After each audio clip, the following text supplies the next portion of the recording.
আসসালামু আলাইকুম প্রিয় দেশবাসী। গত 17 বছর এদেশের মানুষ এবং বিএনপি সহ সকল রাজনৈতিক দল ঐক্যবদ্ধভাবে একটি স্বৈর শাসকের বিরুদ্ধে লড়াই সংগ্রাম করেছে। এই লড়াই সংগ্রাম করতে গিয়ে বহু নেতাকর্মীকে গুমের শিকার হতে হয়েছে। বহু নেতাকর্মী শহীদ হয়েছেন। লাখো লাখো নেতাকর্মী মামলার শিকার হয়ে জেল খাটতে হয়েছে এবং লক্ষ লক্ষ নেতাকর্মী ঘরবাড়ি ছেড়ে অন্যত্র পালিয়ে থাকতে হয়েছে। প্রিয় দেশবাসী, এত লড়াই সংগ্রামের পরেও এই স্বৈর শাসকের পতন ঘটানো সম্ভব হয় নাই। কারণ এই সরকার প্রতিবেশী রাষ্ট্র ভারতকে হাতে নিয়ে, ভারতের সহযোগিতা নিয়ে আপনার একটি জঙ্গলি তকমা লাগিয়ে প্রতিটা আন্দোলনকে ব্যাহত করেছে, যার কারণে বিগত দিনে আন্দোলন করেও এই সরকারের পতন ঘটানো সম্ভব হয় নাই। পরিশেষে ছাত্র ভাইদের বৈষম্য বিরোধী যে আন্দোলন সংগঠিত হয়েছিল, এই আন্দোলন যখন আস্তে আস্তে দানা বাঁধতে লাগলো, তখন এই আন্দোলনকে থামানোর জন্য স্বৈর শাসক শেখ হাসিনা বিভিন্নভাবে চেষ্টা শুরু করলো এবং তিনি প্রতিনিয়ত বলতে লাগলো যে এই ছাত্রদেরকে ইন্ধন দিচ্ছে বিএনপি এবং জামাত ইসলাম। প্রিয় ভাইরা, এই কারণে সে জাতীয়তাবাদী দল বিএনপির অসংখ্য নেতাকর্মীদেরকে গ্রেপ্তার করেছিল এবং তাদেরকে রিমান্ডেও নিয়ে আসছিল। প্রিয় ভাইয়ার আমার, পরিশেষে ছাত্র সমন্বয়কদেরকে ডিবি হারুনের মাধ্যমে গ্রেপ্তার করে তাদেরকে নির্যাতনও করেছিল। প্রিয় ভাইয়েরা, শেখ হাসিনা ভেবেছিল যে আন্দোলন পূর্বে যেভাবে দমন পীড়ন করে স্তব্ধ করা হয়েছিল, ঠিক তেমনি এই আন্দোলনকেও স্তব্ধ করবে। কিন্তু না, সেই স্বপ্ন শেখ হাসিনার বাস্তবায়ন হয় নাই। কারণ আমরা দেখেছি যে এই আন্দোলনের পিছনে কিছু কারিগর ছিল, যেই কারিগরের প্রধান নায়ক ছিলেন জাতীয়তাবাদী দল বিএনপির ভারপ্রাপ্ত চেয়ারম্যান জনাব তারেক রহমান। তিনি জাতীয়তাবাদী দলের সকল নেতাকর্মীদেরকে এই আন্দোলনের সহযোগিতা করার জন্য নির্দেশনা প্রদান করেছেন। তারই ধারাবাহিকতায় সারা বাংলাদেশে জাতীয়তাবাদী দল বিএনপির সকল নেতাকর্মী এই ছাত্রদের আন্দোলনের সহযোগিতা করেছে এবং জামাত ইসলামের সকল নেতৃবৃন্দ আন্দোলনের সহযোগিতা করেছে।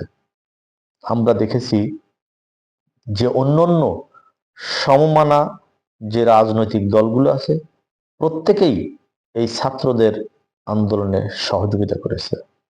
কেউ অভিভাবক সেজে, কেউ তাদের শুভাকাঙ্ক্ষী সেজে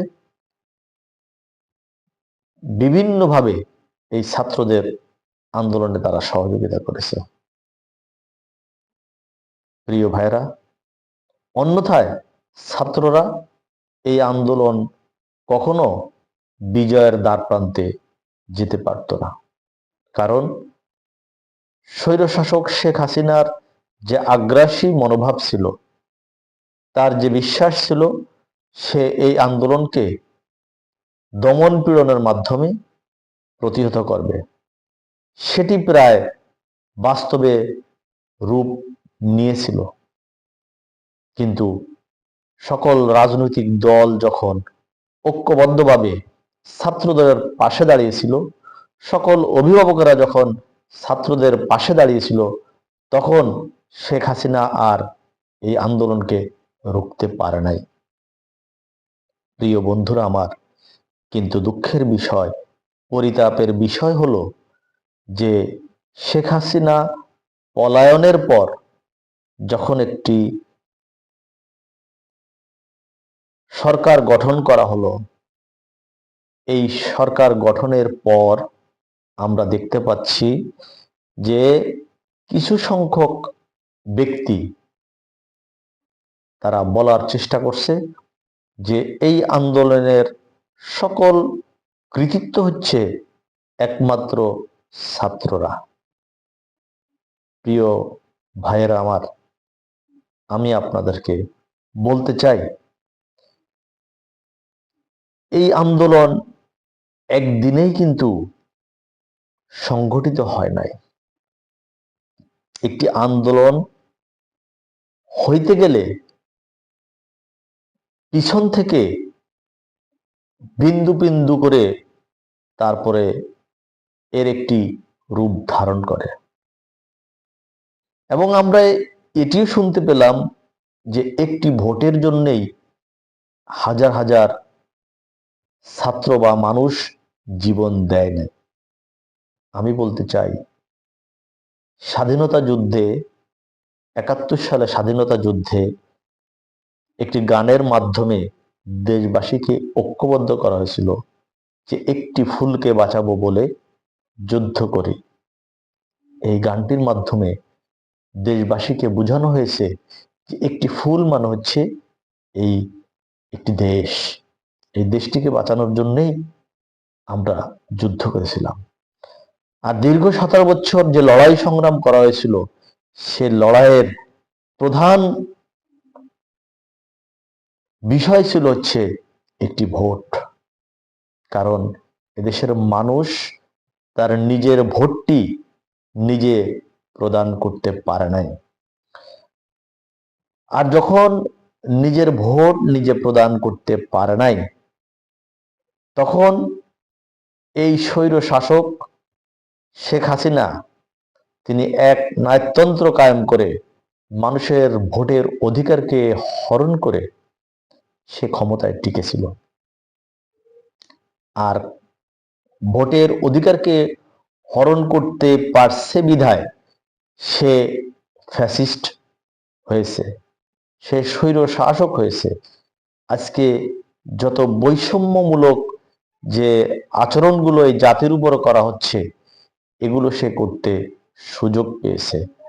আজকে বৈষম্যের যে আন্দোলন করা হয়েছে, এই আন্দোলন হয়তোবা করা লাগতো না যদি কিনা এদেশের মানুষ গণতান্ত্রিকভাবে তার ভোটের অধিকারটি সে প্রয়োগ করতে পারত।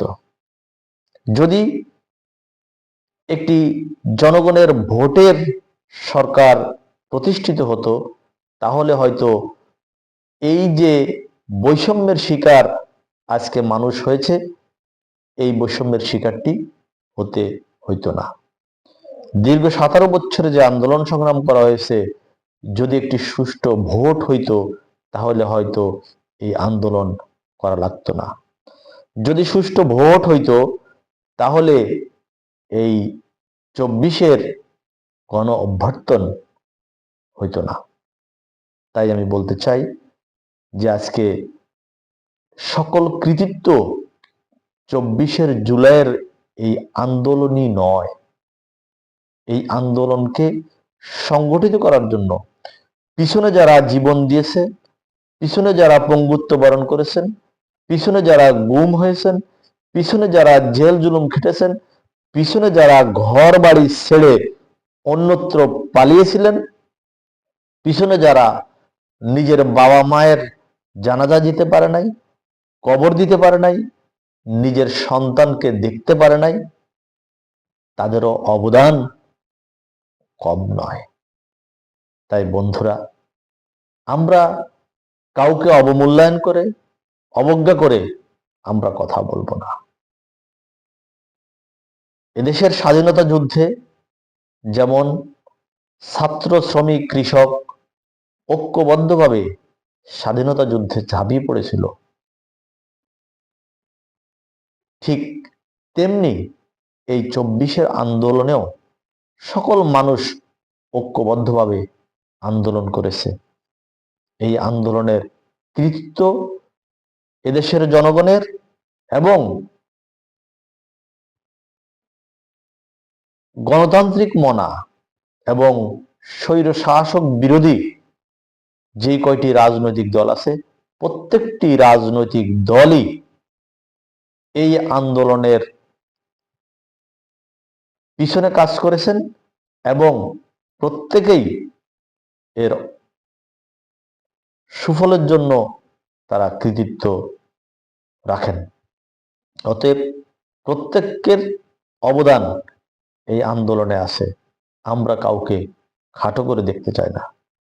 ছাত্র ভাইয়েরা যখন আন্দোলন করেন, ছাত্ররা তো ছাত্রই, কিন্তু এর পিছনে আন্দোলন করতে অনেক কিছুর প্রয়োজন হয়। সেই জিনিসগুলো তো সকল রাজনৈতিক দলের পক্ষ থেকে প্রত্যক্ষ এবং পরোক্ষভাবে সহযোগিতা করা হয়েছে। ছাত্রদের এই ব্যানারটিকে ব্যবহার করা হয়েছে, ব্যবহার করে সকল মানুষকে সংগঠিত করা হয়েছে।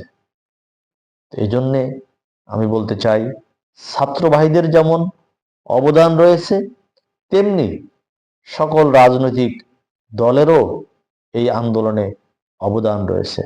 আমরা কারো অবদানকে আমরা খাটো করে দেখতে চাই না।